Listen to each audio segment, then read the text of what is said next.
Most people will go their entire lives without ever having a single original thought. They'll believe they did. That's the point. Consider the life you're living right now, the job, the city, the person sleeping next to you. Ask yourself when you actually chose any of it. Not when you accepted it, when you chose it. There's a difference, and it matters more than almost anything else. Your career probably started with a guidance counselor asking what you were good at. Not what you wanted, what you were good at. And just like that, a 17-year-old's math score became a 40-year-old's Monday morning. You picked a major because the brochure arrived at the right time. You moved to your city because someone you knew already lived there.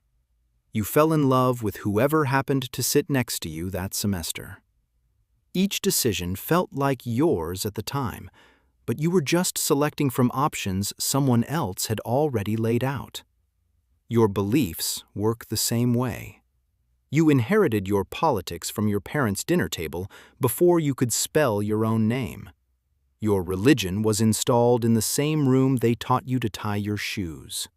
Your sense of what's funny, what's beautiful, what's important, absorbed from whoever raised you and whoever they watched on television. You didn't arrive at these positions through careful examination. You caught them like a cold from whoever was standing closest. And the terrifying part isn't that this happened. It's that you then spent years defending these accidents as if they were sacred choices. You argued for positions you never actually arrived at through argument. You felt attacked when someone questioned beliefs you never questioned yourself. This is what it means to be asleep. Not unconscious. You're awake enough to go to work, to have conversations, to make plans. But you're not awake enough to notice that you never examined the script you're reading from. Your life feels like your life. Your thoughts feel like your thoughts. That's what makes it so complete. The person who is asleep doesn't know they're asleep, and the mind has its own reasons for keeping it that way. Your brain is not designed to help you live well. It's designed to keep you alive long enough to reproduce. Everything else is optional. This is why your mind runs on shortcuts. Thinking is expensive. It burns glucose, demands attention, slows you down when speed might save your life. So the brain learned to cheat. It builds patterns once, then runs them forever without asking permission. You learned to tie your shoes once, and now your fingers know it better than you do. This is useful for shoelaces. It's catastrophic for everything that matters. Because the same mechanism that automates tying your shoes also automates your opinions, your reactions to conflict, your definition of success, your sense of what love is supposed to feel like. All of it installed before you could consent. All of it running now without your awareness. Psychologists call them schemas, mental templates that filter everything you experience.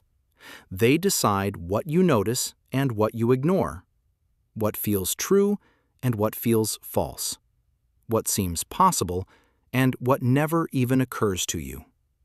You don't see the world, you see your templates of the world. And the templates came from your parents, your culture, your early wounds. What your father couldn't face, you learned not to look at either. What your mother feared, you learned to fear without being told.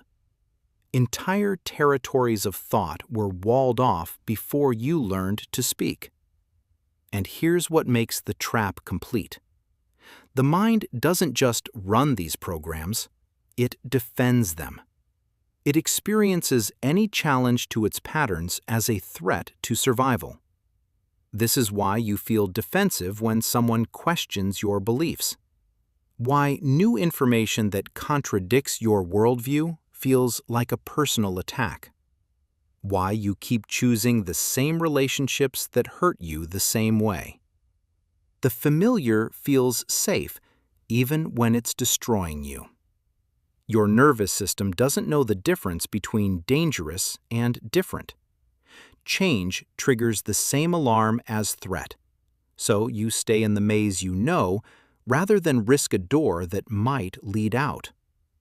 The architecture is perfect. The programs run themselves, defend themselves, and hide themselves from examination. You could live an entire life inside this machine without ever knowing you're in one. Most people do. But every now and then, something breaks through. A phone call at 2 a.m. that changes everything. A diagnosis that rewrites your timeline. A betrayal that reveals who you actually married. The machinery of sleep rarely breaks on its own. It takes a crack, something that doesn't fit the script. The death of a parent tends to do it. Suddenly, you're standing at a grave doing the math. If they got 40 more years than you have left, you're already past the midpoint. And what have you actually done with the first half? Sometimes it's not death, it's divorce. You spent a decade performing a marriage instead of being in one. The script said happy couple, so you played happy couple, until the day you couldn't remember why. Career collapse works too. 20 years climbing a ladder that was leaning against the wrong building. You reach the top and find nothing you wanted. That's when the question finally surfaces. Whose life is this?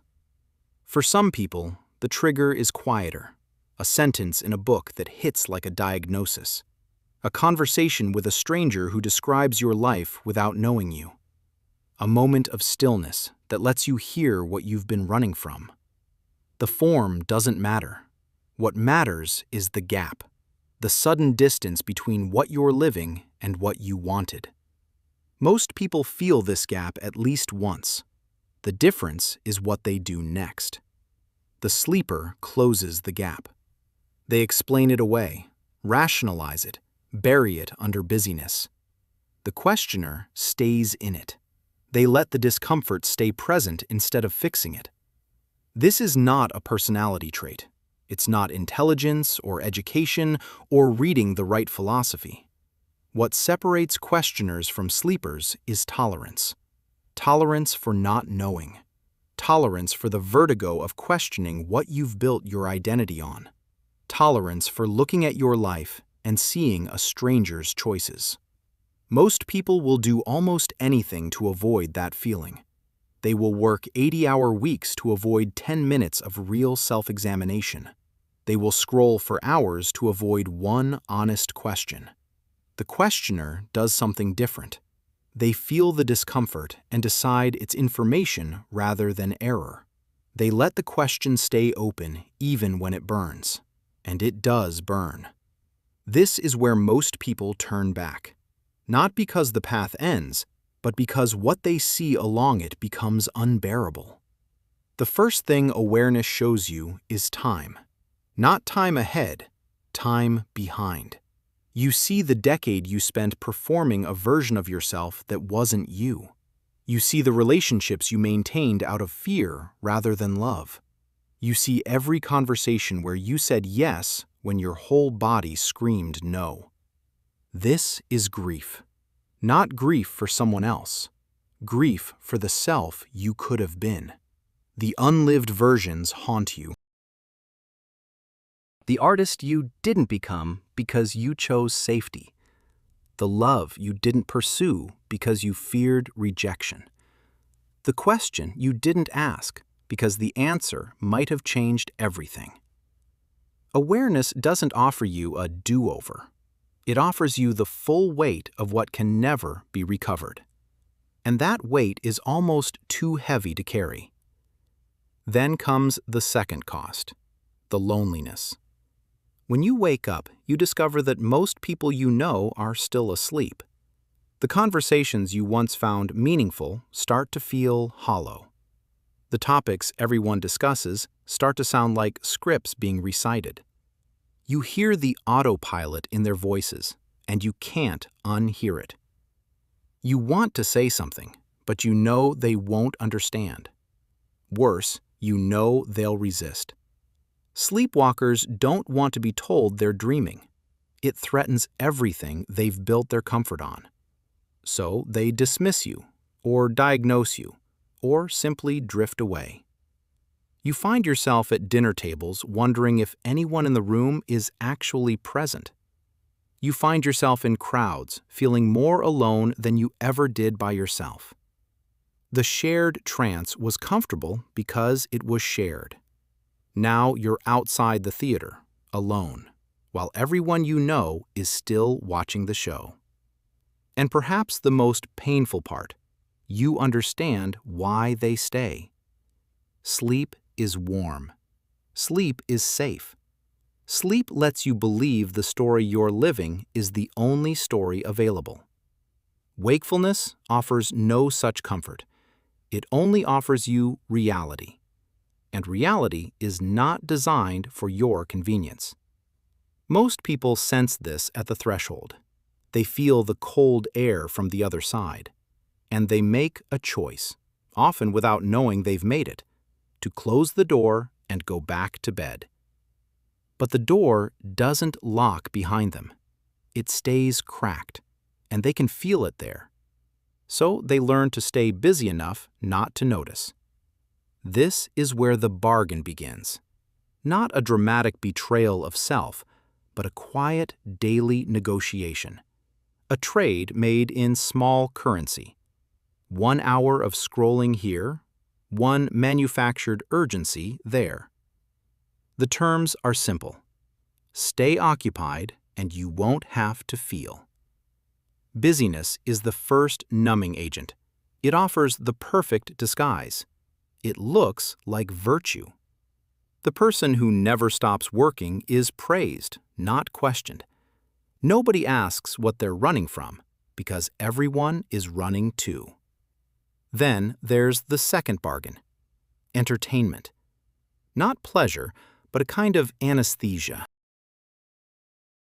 You can spend an entire decade absorbing other people's stories and never start your own. The algorithm is happy to assist. It has studied exactly which images keep your eyes moving and your questions still. But the cleverest bargain is cynicism, because cynicism wears the costume of wisdom. The cynic says, "I see through everything." What they mean is, "I've stopped looking." Dismissing everything is easier than discerning anything, and the culture validates it at every turn. Society doesn't punish the sleepwalkers, it promotes them. The person who asks too many questions is difficult. The one who asks none is dependable. Families pass down the sleep like an heirloom. Don't ask what makes you happy, ask what makes you stable. Don't ask what's meaningful, ask what's practical. The message, delivered 10,000 times.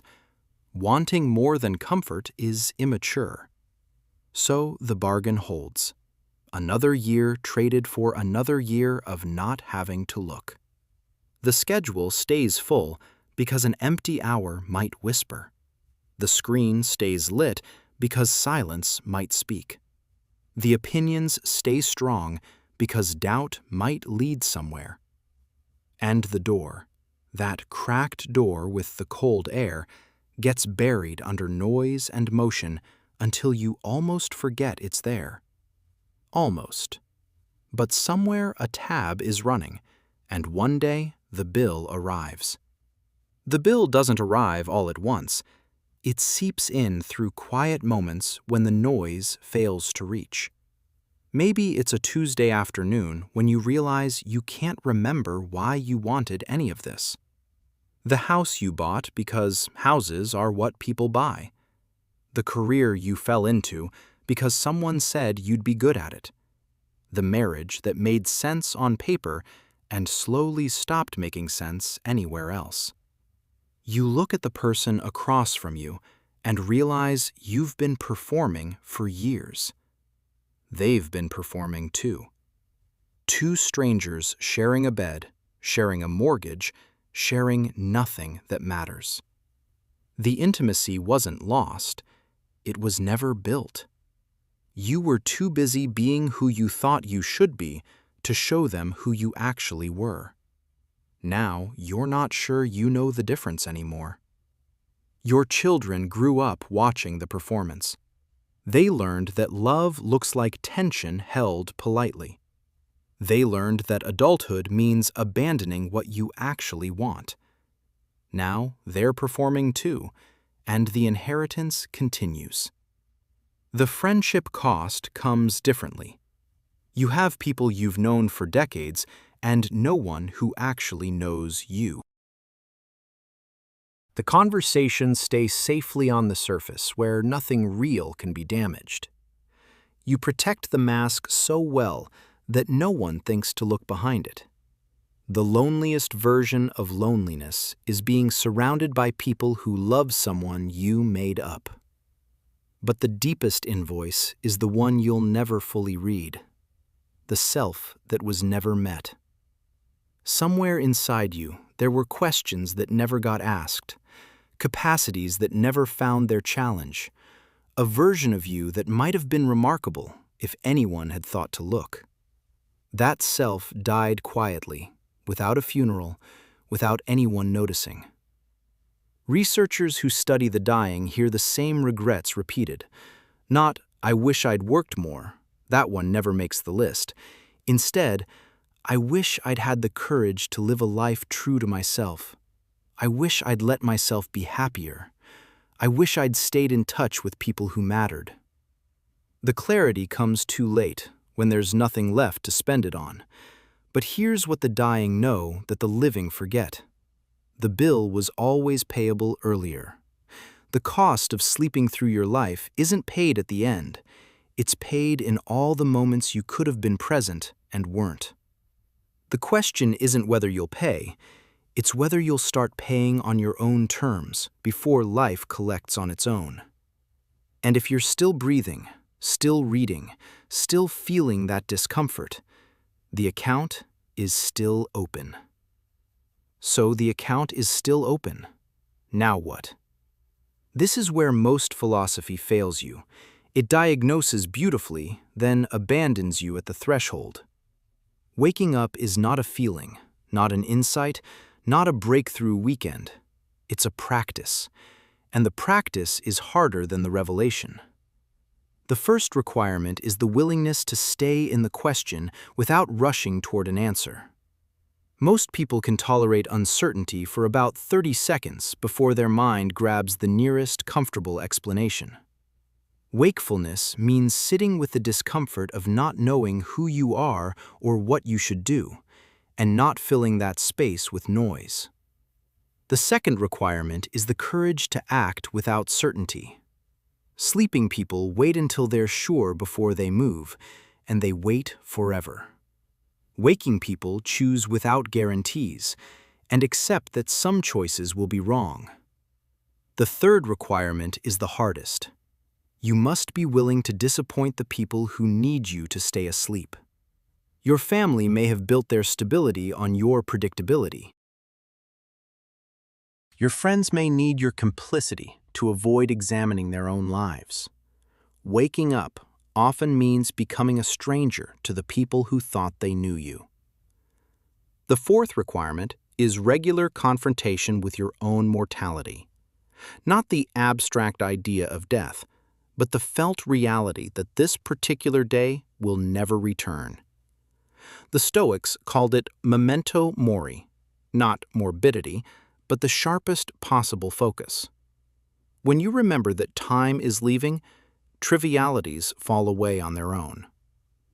The fifth requirement is the discipline to examine your life regularly, not once, but constantly. Sleep is patient. It creeps back every time you stop paying attention. Wakefulness is not a destination you arrive at. It's a direction you keep choosing.